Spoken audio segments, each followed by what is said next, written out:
Hi, Kofi. How are you? Hi, man. Very nice to see you. Hi, man. Hi.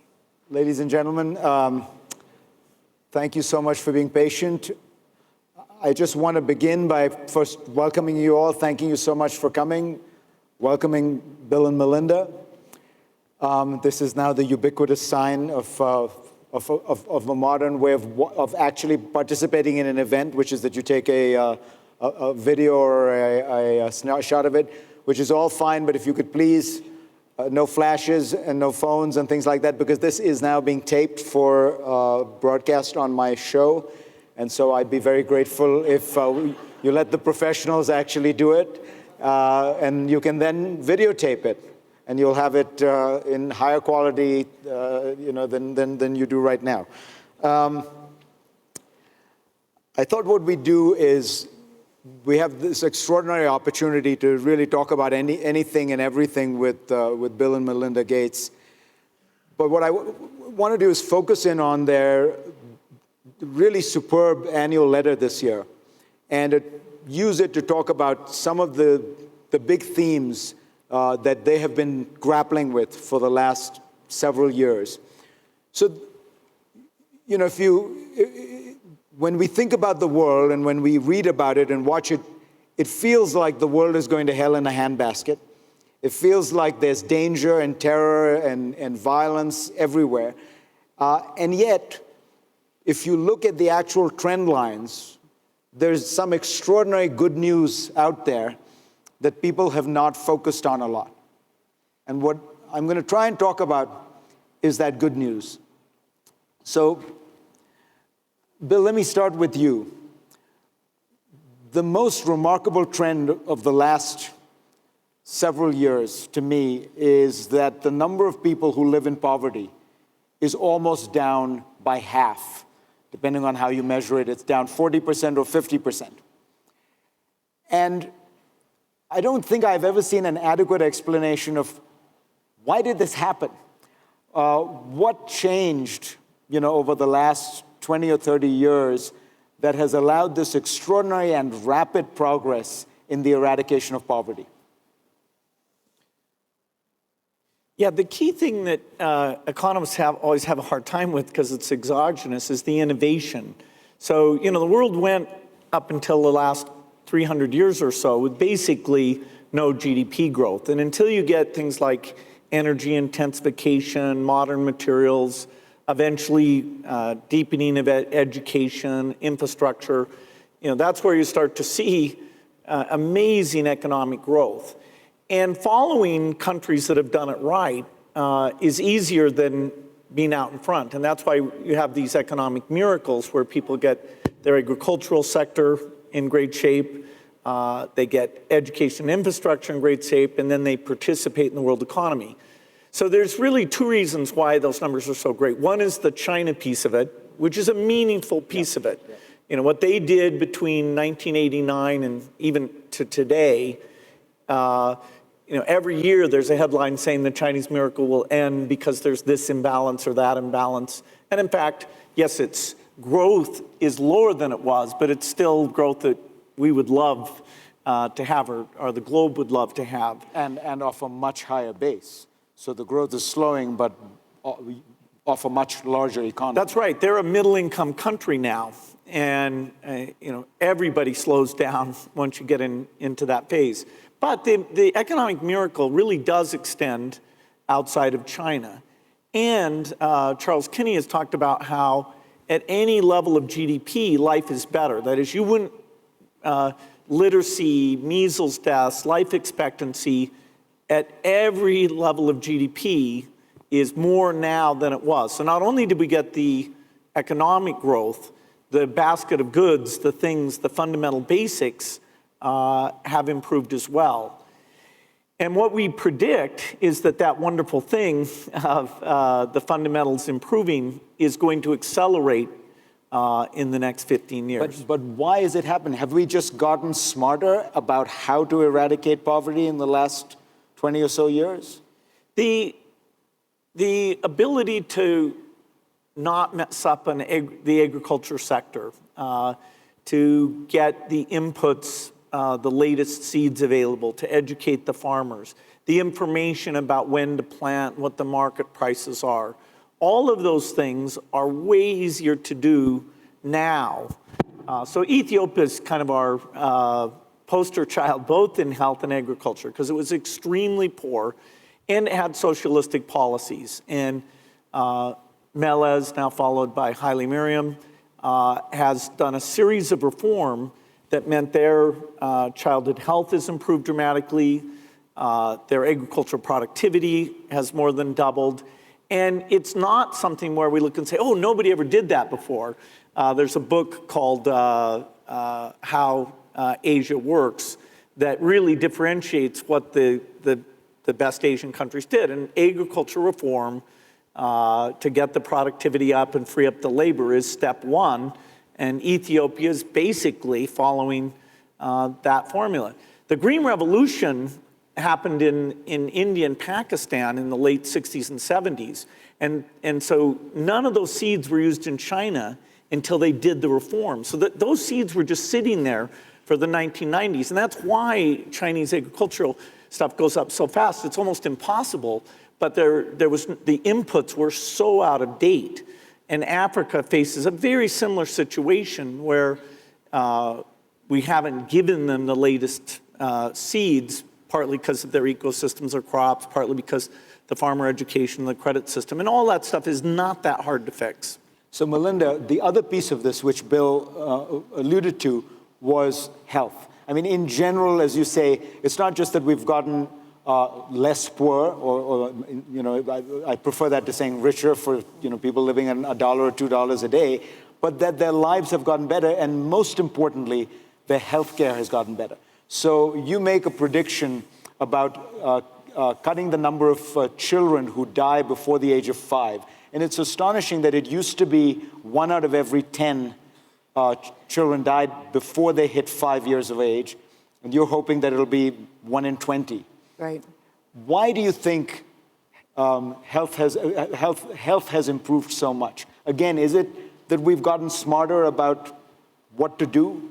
It's basically looking at the biggest childhood killers as a world and then tackling those and making sure that this incredible miracle of vaccine, Bill and I both believe in innovation hugely, not just innovation in technology, but innovation in biotechnology. The vaccines that I think a lot of us take for granted in the United States or UK and France and the other places in the world, those absolutely save lives. So getting that vaccine system really working and then getting new vaccines for the 2 biggest childhood killers. The 2 biggest killers of children today are diarrhea and pneumonia. We actually now have new vaccines called rotavirus for diarrhea, pneumococcus for the pneumonial disease, and we are getting those out and starting to get them out at scale in the developing world. We still have some countries to get. These are 2 vaccines also that we have the specific strains, the clades that go after the ones that actually are in Kenya or in Tanzania. So what used to take us in the developed world 20 or 25 years to get a vaccine that came out in the US or the UK out to a place in Africa, that lag time's now been cut down to between 1 and 3 years, and we have the right strains. We also have a mechanism, this Alliance for Vaccines and Immunizations, where private funding and largely government funding has gone together to create a pool of resources that can pull the vaccines through so we can go to manufacturers, guarantee a market. We've brought the prices down by about 37%. And so now we're bringing down rotavirus deaths, pneumococcus deaths, and also we've made progress, quite honestly, on malaria. So vaccines are the miracle cure. For about $30, you can buy a basic set of vaccines for kids. And as Hans Rosling pointed out, that's why we're seeing 8 out of 10 kids are getting these vaccines, and that is saving lives. Is part of the magic of a vaccine that local politics can't screw it up? By which I mean, if you think about a vaccine, you go in, you poke somebody's arm, you give it to them, it's done. Compare that with something where you have to provide a treatment through a healthcare system that has to be well-functioning, that has to be part of a government that is well-functioning, that's honest and competent. Whereas a vaccine, once you've poked the person, you're done. Well, we often on these indicators, looking at any level of wealth, are there outliers? People are doing way better than the average for that level of wealth is informative. So running the primary healthcare system that deals with delivery and vaccines, there are countries like Vietnam, Rwanda, now Ethiopia, Ghana, even before that, that are getting to over 90% because they have the measurement system in place, they do it well. There are some countries that do pretty poorly. The north of India, till a few years ago, was way worse than it should be. The north of Nigeria is only about 30% vaccination coverage, and they're not the poorest country in Africa. In fact, Somalia, just with NGO coverage, beats the bad parts up in the north of Nigeria. So we see some variance, but as you say, it's not as hard as training a bunch of doctors. You can really look at how Ethiopia did it or Rwanda did it, and you can expect every country at that level of wealth to get up to that 90% achievement with a bit of a feedback system. And there's some innovation there too, where you have to keep the vaccines cold. Now we're shipping into these countries a device that keeps it cold without any energy. It's just a thermos. So the reliance on propane or electricity is eliminated. That in like the Afar region of Somalia, you see these things being carried on camels out to all these health posts. But as Bill says, it is absolutely the vaccines, but they're bolstering this primary healthcare system. And the countries now that are committed to doing it are learning from one another. So Ethiopia has gone out and built 15,000 of these healthcare posts. They're tiny. They're about the size of a container ship. They staff them with 2 trained workers from the community who are health workers, 30,000 army of those now around the country. That's the first place people go. So if a woman needs prenatal visits, if they need vaccination, if they need contraceptives, you go there, and then it moves you up in the system if you have other problems.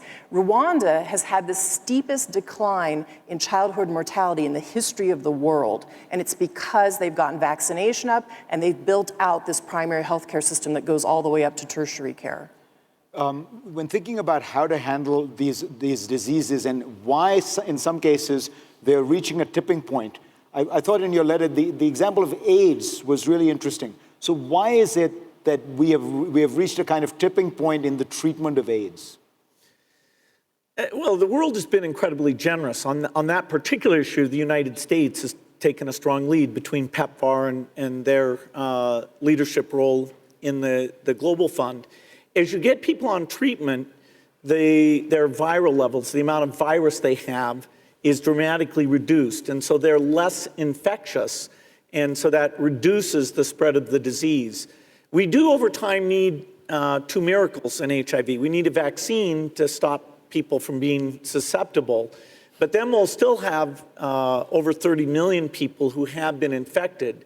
And what we need to get is some approach where you have such intense therapy that after, say, a year, you no longer need to keep treating them, because lifelong treatment is hard, raising the money for that, and it's more and more people. So both of those things, we're pretty optimistic in this 15-year period we'll get those 2 new tools. So we won't see the end of AIDS, unlike polio and a few other diseases we mentioned.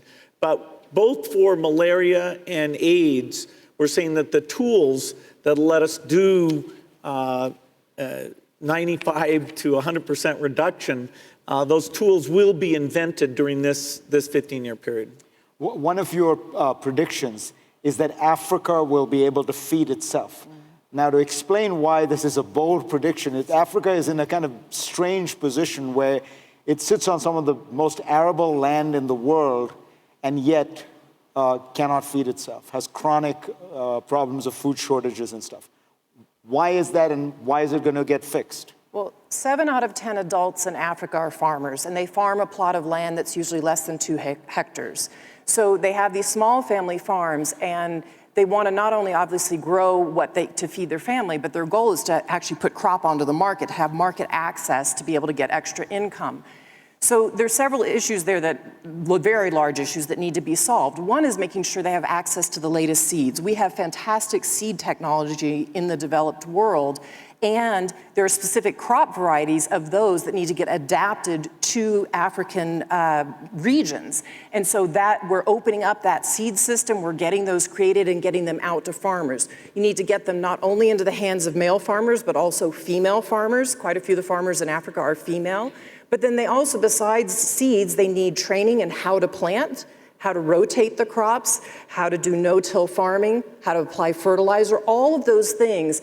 Even if they just get the right seed, like a drought-resistant maize. Corn is the predominant thing grown in Africa, the predominant crop. A drought-resistant maize will get them 1.5 times the yield off of their farm, so then they feed their family. And if they have access to a market, and with the vast urbanization that's happening, you meet families even in Tanzania who live 2 hours outside of Arusha, but they're starting to grow not only staple crops, but they're saying, well, strawberries are desired in Arusha. I'm gonna grow strawberries and link up to that market. So we need to give them access to market. And then again, with the hundreds of millions of cell phones that are out there now, they can start to get a simple text message that tells them the price at market. So if they don't take the crop to market themselves, particularly a woman, instead of selling at her farm gate, she can give it to a middleman, know that she's actually getting a fair price. She's not getting taken. If he sells it for $10 a bushel, she's actually knows that that's the price. That information is so key to her.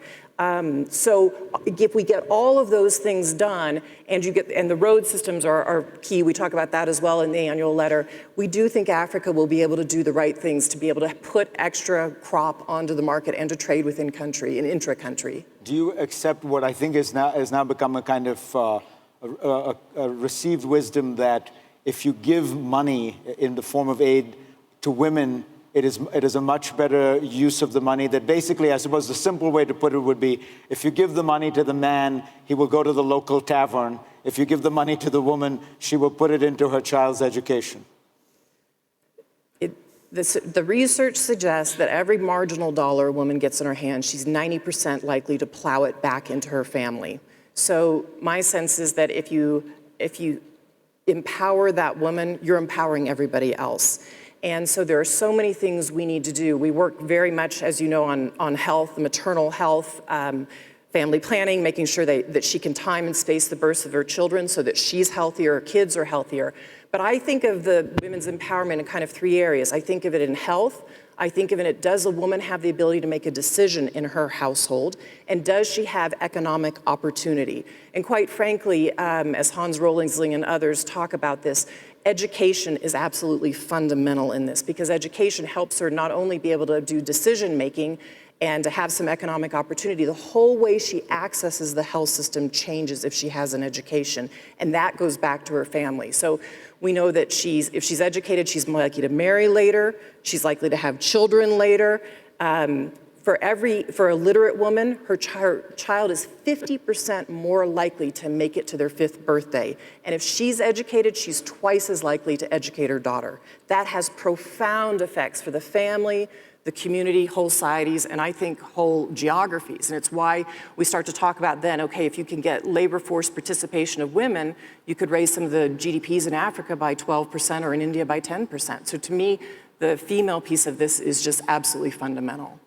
I won't ask how the division of resources goes in your family. I'm assuming Bill and you share the joint checkbooks and things like that.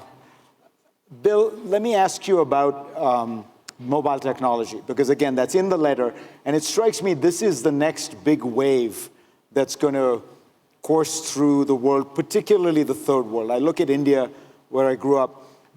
Most Indians don't have access to the internet because the infrastructure is bad. There aren't, people haven't run fiber optic cable. But when you get 4G and when you get cheap smartphones, which are already happening, they're selling them for $30. You could imagine, I think the estimates are within 5 or 7 years, 800 million Indians will then be connected to the internet, which is up from really about 100 million. Talk about this. What does it change? Why is it important? Yeah, that cell phone is enabling. Now today, the cell phone doesn't give you banking, and the online courses are not good enough. They don't connect to what you need to learn. But In parallel, over the 15-year period, we'll be getting the coverage up, the price down, hopefully more gender equity in terms of who has those phones, and the software, the online software, will be flourishing. Now, for banking to have these digital payments with low transaction fees, you have to get the regulatory authority to do the right thing. We've seen that happen in a few countries, but we've got to go get the rest. And you have to get it up to scale, and you've got to make it a very secure and very competitive framework. So we're very optimistic about that. Nigeria and India, the phenomena hasn't started yet, but both those governments are moving. Even in the next year or two, we'll start the launch. In education, you should be able to hand that cell phone to a child and have fun learning the alphabet and have it be very personalized for the pace they want to go at, and have the teacher be able to connect up and see what they're learning, and have the parent see what they're learning. So all of that curriculum software is going from basically mediocre today, with a few outliers like Khan Academy that are kind of pioneering the path. We're saying that stuff will be super good. It'll be localized. It'll connect to job credentials in a strong way. And it is kind of this first-class thing. If you wanted to pick one thing in an economy to fix, education raises productivity in every other sector, including education. So it's kind of a master switch of economic improvement. And in China, you have seen smartphones and things like that. What is the effect, or are there other countries that we can learn from? Yeah, because all these things are happening in parallel, it's hard to say, okay, as the agriculture sector has gotten better, how do we attribute that to seeds, education, credit, cell phone? As you talk to people, you hear common sense examples like the one Melinda gave, where the middleman isn't as much of a problem in taking that profit away. Even things about deciding what to plant, when to plant. The more advanced scenarios that we may achieve in the next 15 years include things like microinsurance.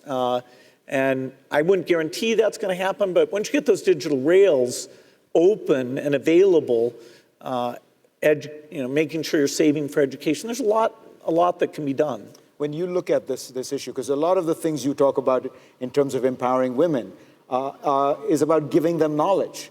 Giving them knowledge about markets, about products, about prices.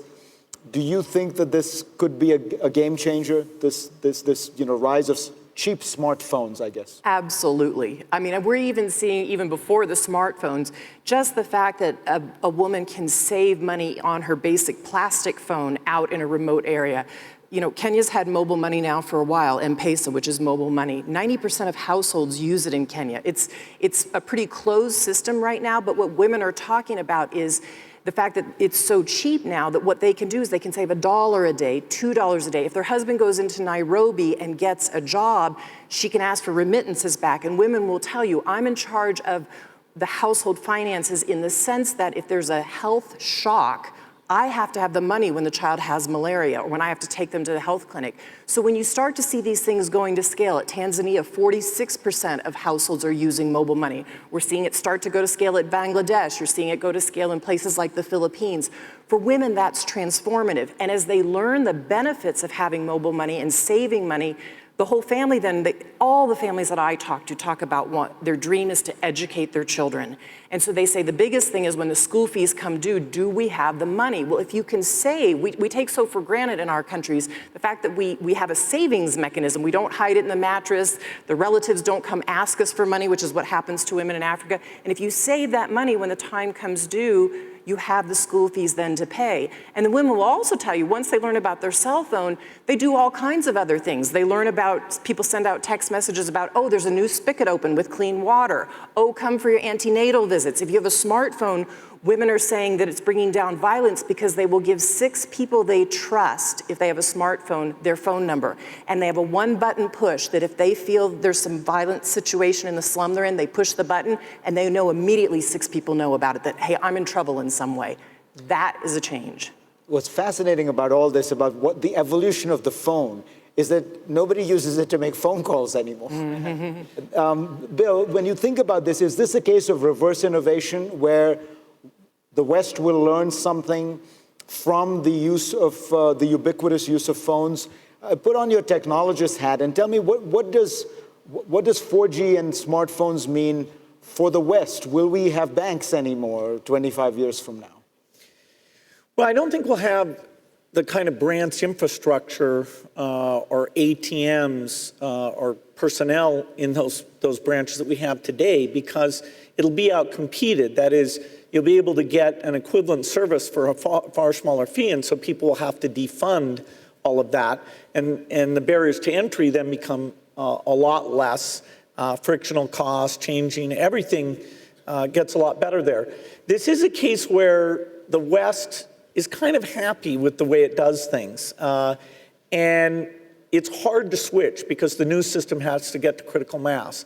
Because, say, India will never have checking or debit cards at the scale that the US did, this digital money will just be the way that you move away from currency. It'll be the currency alternative. The government payments will go through this using the Indian identification system, cutting down the corruption a little bit there. So absolutely, in some areas like controlling medical costs, certain ways of taking sludge and processing it, financial systems, the middle income and low income countries have such demands that they will pioneer approaches that then will trickle up. And when you look at this mobile space, what do you think, what are the next things we should be watching? Is it tablets? Is it, paint a picture of this new world. Well, the tech companies keep doing amazing work. And today you kind of think of working on that one device, and then you have to think about switching to the other device. Basically, the cloud will know how to hear you speak. It'll know your handwriting. And so the idea of helping you remember things, remind you of things, tracking your schedule, there's some pretty unbelievable scenarios that this pervasiveness and natural user interface brings. We're seeing a small sense of it with things like Cortana, Google Now, Siri. But I'd say the pace of those improvements are faster today than ever. I just spent a whole day with some brilliant people, including Max Levchin, who was involved in PayPal, and some other people, saying how we use the cell phone to block corruption. Because whenever you're doing transactions, you can insist that there be a photo that's created in real time. Some pretty simple ways that will make it far more difficult to misdirect money. And that's a pretty big deal for a lot of the poor countries. Melinda, what about education and technology? Because the other big focus of the Gates Foundation is education, and I know the two of you spend a lot of time on it. Where do you see its role in transforming education? Yeah, so today we predominantly focus on education in the United States, and that's because the bulk of our philanthropy outside the United States really is focused on health and economic development, because we feel like there's so many people outside the US that if you don't have, in the developing world, that health is a precursor to everything else. And if you don't have that, you basically can't go on to get a great education and participate in the economy. In the United States, we feel like the biggest inequity is still our education system. It is fundamentally broken. The fact that only a third of the kids who graduate high school are really prepared to go on to college. You just can't have a public education system like that and have a great democracy. But the key thing in education is having access to a fantastic teacher. We know that a fantastic teacher gets more learning gains from the kids, but what we're finding is, in the US, getting a great teacher in front of every kid, if you have the digital tools that go along with that, he or she then can personalize the lesson, and that really draws kids in. And so, we're seeing, as Bill said, some of these digital tools have come along. There are going to be a lot more that get better. And I think over time in the developing world, if you're a kid living in a rural area, and let's say you have a good teacher up to maybe 4th grade, but you just don't have access to a great high school teacher in science or a college professor, if you're actually a motivated kid, eventually you'll be able to get a lot of that online. And that's when I think it will be even more transformative in the rest of the world. And it may be some fantastic professor in India or somebody that's a great professor in China or some teacher that you hear about, in the UK.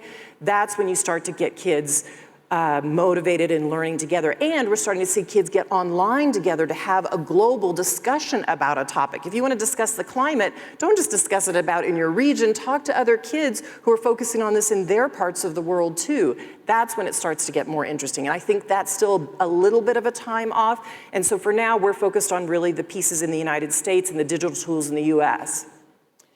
So, when you think about education and technology, it seems to me that this has to be the hope that technology is going to have a huge transforming effect that will produce a much more productive system. Because, as you know, Bill, there is this debate among economists about whether the technological inventions of the world we're living in are as significant as the ones from, say, the 1880s, 1890s. Robert Gordon at Northwestern says, the toilet was a much more important invention, and clean running water and drinking water were much more important inventions than some of the things going on today. Even somebody like Peter Thiel, the entrepreneur, says, we wanted flying cars, and instead we got 140 characters, meaning Twitter. But if technology could be used to transform education, and I would say healthcare, that might provide for a kind of systemic transformation of the kind that we haven't seen for a long time.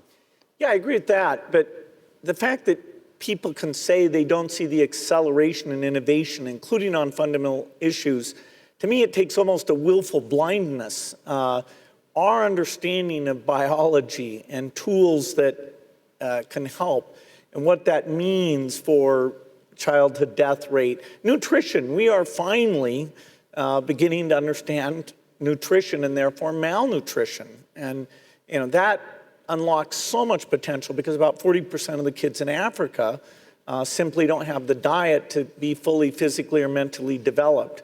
And it is strange, you have the people who are afraid we're innovating too fast and you have the people who are afraid we're not innovating. Well, the truth is, we're innovating at a wonderful speed that for the basic things we think everybody should get, we will be reducing that inequity far faster than ever before. And so it's a far more positive picture than either the people who say it's coming too fast or too slow would point out. What about the issue of the inequity when you think about education or health within the United States? What do you think? When you look at education, one can't help but noticing that so much of your educational opportunities depends on what zip code you were in, because education is funded with local property taxes. And then you have this growing inequality. What are your thoughts about it? There's been a lot of discussion at Davos about inequality. Is there anything to be done about it? Well, it is why we focus on the U.S. education system, because to tackle inequality, you've got to make sure all kids are educated and educated well. And in the U.S., I think there are some points of light. I mean, one of the nice things about the charter school movement is taking public funding and using less dollars than are spent in the normal public school and educating kids for less expensive but getting a much higher quality of education. They're doing all kinds of innovations in the charter schools, and it gives us ideas and examples of what then can be taken to the public schools. The tricky part about the public schools, though, as you know, is they're governed by a school board, and so you can have the most phenomenal superintendent doing incredible work, and yet if they get turned over by the school board, then sometimes you're starting all over again. But again, our key thing about the US schools is how do you make sure you have a personnel system? Given that it is today a personnel system, how do you have a phenomenal teacher for every kid in the front of the classroom? And we don't feel you can really do that unless you have an open, fair, accurate evaluation system. Not just a principal coming in one time a year and checking a few boxes over one lesson, but having real peer evaluators, other teachers come in and evaluate that teacher and know whether, and then measure whether we're getting also great observations, but learning outcome gains at the end of the year. You have to have both of those pieces of feedback.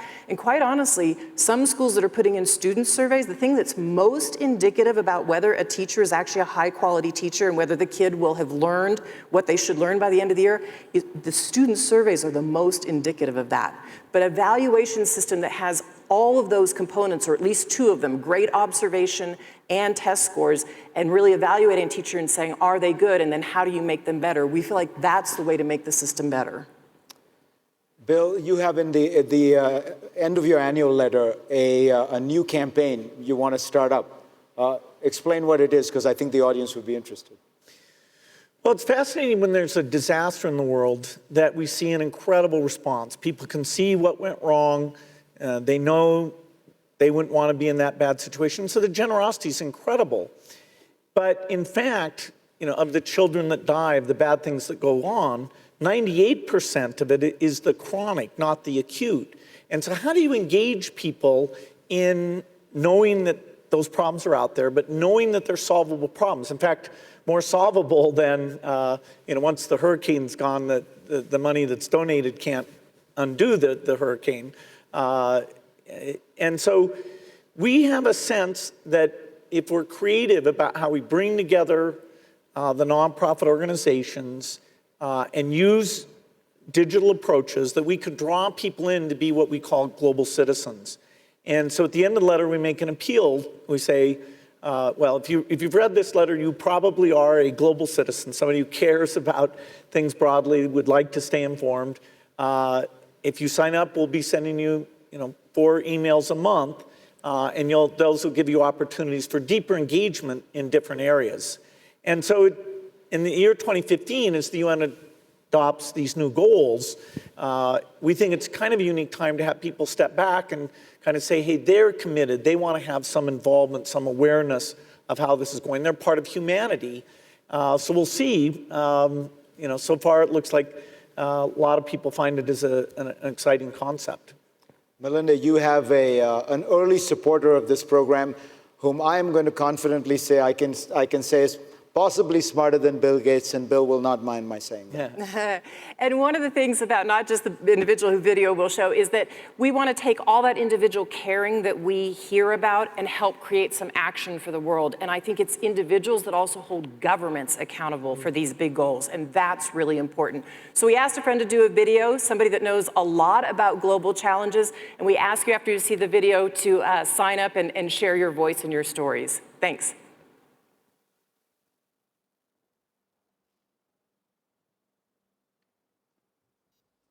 With the release of The Theory of Everything, I thought I should put in a personal appearance, or people will think I actually am Eddie Redmayne, and he's not quite as good looking as me. The reason I am talking to you today is to add my voice to those who want immediate action on the key challenges that face our global community. I hope that in 2015, people with power can show creativity, courage, and leadership. Let them rise to the challenge of the Sustainable Development Goals and act, not out of self-interest, but of common interest. I am very aware of the preciousness of time. Seize the moment. Act now. I have spent my life traveling across the universe, inside my mind. Through theoretical physics, I have sought to answer some of the great questions. At one point, I thought I would see the end of physics, as we know it, but now I think the wonder of discovery will continue long after I am gone. We are close to some of these answers, but we are not there yet. This is exciting. It means there is plenty for a new generation to work on. How did the universe begin? How did life start on Earth? Is there anyone out there? One day, I hope we will know. But there are other challenges, other big questions which must be answered, and these will also need a new generation who are interested, engaged, and with an understanding of science. How will we feed an ever-growing population? Provide clean water, generate renewable energy, prevent and cure disease, and slow down global climate change. I hope that science and technology will provide the answers to these questions, but it will take people, human beings with knowledge and understanding, to implement these solutions. One of the great revelations of the space age has been the perspective it has given humanity on ourselves. When we see the Earth from space, we see ourselves as a whole. We see the unity, and not the divisions. It is such a simple image. With a compelling message, one planet, one human race. We are here together, and we need to live together, with tolerance and respect. We must become global citizens. Our only boundaries are the way we see ourselves, the only borders, the way we see each other.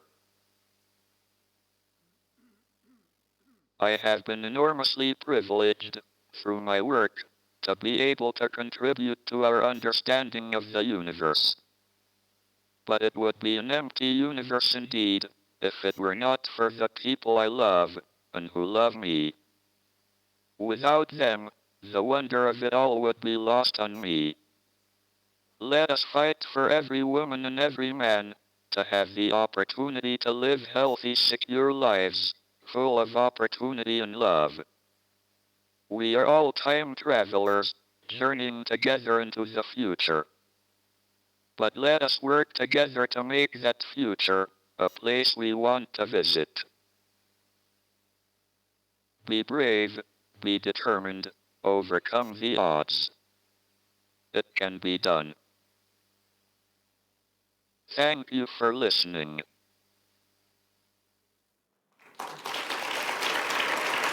Just wait so I can thank you.